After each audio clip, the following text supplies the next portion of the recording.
I think there's no greater imperative for us, with energy prices rising and with global warming as front and center core issues, than to invest in energy conservation. And it's probably the most important thing that any of us can do personally.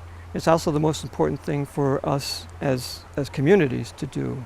And so I'm trying to do my part as somebody who is investing in my community in an effort to develop a downstream income. I feel it's really important that the units that I have available for rental be energy efficient. In my mind, I think we have a limited amount of time to make the investments that we need to before it'll become much more difficult because of constraints of high costs. So I'm moving as fast as I can to make my units much more efficient than average.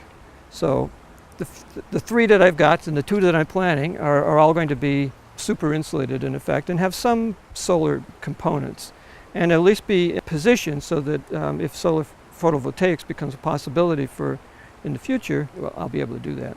My tenant was pleased to have something happen at all because she had been complaining to the previous landlord and to me when I took over that the floors are freezing cold in the wintertime. The house is uncomfortable, and it was a little wonder because the slab floor was uninsulated and the building is not very tight.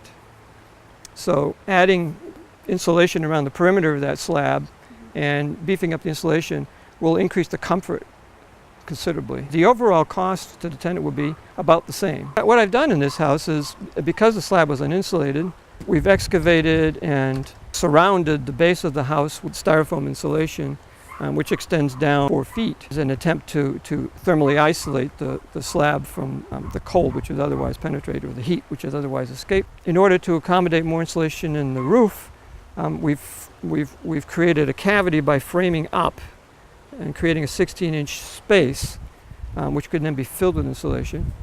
And then on the step, which was created by insulating the perimeter, the walls will be extended 6 inches as well, allowing me to blow in 6 inches of insulation around the already 4 inches of insulation are there, so that the walls will come out R24 or something in that neighborhood. The imperative to deal with energy descent and the rising cost of fuel and global warming, I think all landlords will have to confront, and fairly soon, the unsustainability of inefficient units.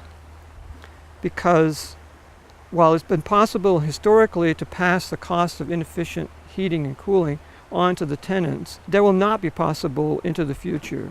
It's imperative that landlords, whether they're paying the utilities or whether the tenant pays the utilities, it doesn't matter. What really matters is the cost of housing. And the cost of housing is going to be escalating rapidly. We're all going to be confronting this, whether we're renters or whether we're owners. Landlords need to play their role in advancing the sustainability of our housing stock. And in this area, a lot of the older housing is in fact rental housing.